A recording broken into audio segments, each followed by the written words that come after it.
We've been hearing stabbings were rife across London transport yesterday, with a manhunt underway for an attack on Kennington tube platforms and a 19-year-old arrested after he allegedly stabbed a man on a train in broad daylight in Beckenham. Brazen. Now, 3 people have been left in a critical condition. So, our question we're asking is, have the police lost control of our streets? Joining us now is GB News presenter Patrick Christys, who thinks police have absolutely lost control, and the former police superintendent Leroy Logan, who feels they haven't. So, Patrick, tell us why you believe the police have lost control. Yeah, I mean, it brings me absolutely no joy to say this. And by the way, I don't think this is entirely, in every case, the police's fault. But to answer your question, yes, they have lost control. Knife crime up 5% in England and Wales on last year, 22% up in London, a 19% increase in knife point robberies. If we move to the northeast now, we see that there's been a 500% increase in sexual crimes, a 6,000% increase. This is since 2014, by the way, in stalking and harassment cases. Shoplifting is through the roof. Why do you now need to go and ask a cashier behind the counter to get you some fabric softener? Well, it's because all the others have been nicked. There's been a perceived 2-tier policing protest. Drugs are out of control, aren't they? And public confidence is at the lowest level. That was an independent watchdog that came out last year. Just to summarise that and how much I think they have lost control, there was a police station that closed in Streatham and was turned into a £1 million cannabis farm. Right, well, Leroy, do you believe the police have lost control of the streets?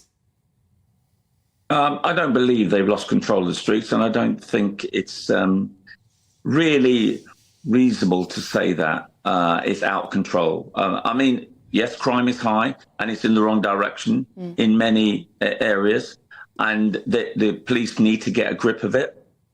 But I also think that various crimes, they're predicated by people's circumstances. I'm not giving excuses for people carrying knives or going looting, but there's always causes behind these things. You know, it's not just being tough on crime, and I know about enforcement and the courts and the prison system, but it's also getting into the causes of it.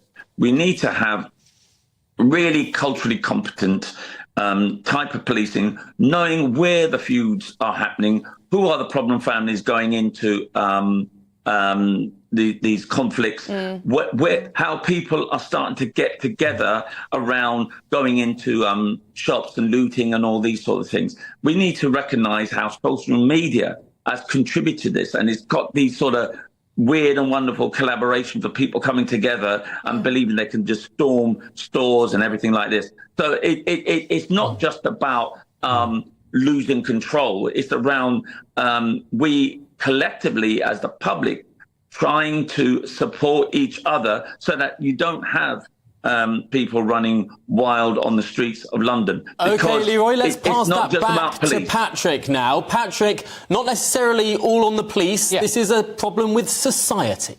Yeah, I mean, unquestionably, it is a problem with society. I think we can't also underestimate the impact that inexplicable police cuts coupled with rapid mass population growth have had. I mean, I think that seems pretty obvious. And I don't think the police help themselves at times, though. And I know that these might be isolated incidents, but things like doing the Macarena at a gay pride event or twerking at Notting Hill Carnival, for example, or policing non-crime hate incidents online, I'm not sure that's really getting in amongst the more serious crimes like stabbings, like gun crimes, like drugs as well. I think sometimes they are maybe afraid of the optics a bit too much. I know that there were certain issues around the BLM protests, I think more recently as well, when it comes to the pro-Palestine protests that we've seen. I think the appearance is at least maybe they are too worried about how this could be cut up.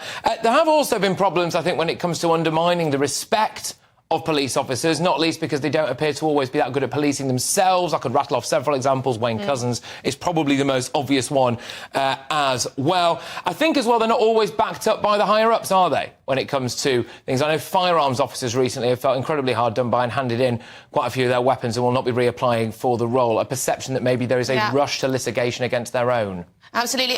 Leroy, do the police sometimes project weakness? Patrick gave that example of how the protests, for example, a lot of people saying the police take a very, soft touch.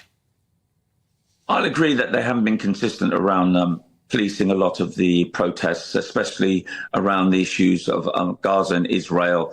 And whereas they can be seen very heavy-handed when it comes to football events or something of a different nature. So, yeah, they need to be consistent. There needs to be that strong ethical leadership to ensure that they deploy the assets in an intelligent and a proportionate and reasonable way. We've got to ensure that our policing is consistent, whether you are at a very privileged end of life or you're deprived in some way. There seems to be an inconsistency, and that's down to the leadership. But I know the majority of officers are doing an excellent job in very tough circumstances. As it's already been highlighted, austerity trashed community cops. It closed down the police stations. We've seen morale nosediving, lots of people leaving, not only just handing back their firearms, but they're actually leaving. And of course, the reputation was hit by Carrick and Cousins and all these other sexual predators. So the only way is up. So it really needs the real ethical leadership, not only at the top of the Met and other police services, but at the Home Office. When we had an overindulgent Home Secretary like Suella Braverman, etc., getting involved in operational policing, that was the worst thing we needed. Yeah. Well, Patrick, do you think we just need tougher police officers? Are they... have we got, some people say too many graduates, too much form filling and not enough tough, Can I just say something? Yeah. I was a graduate and I wasn't stuffed on policing. So I hear this thing about graduates. I was a graduate and it actually helped me to be a more effective and objective officer. So please, I hate these stereotypes about too many graduates. Okay, although, Leroy, that was back before universities turned down a peculiar path that they have in the last few years. But, Patrick, final word to you.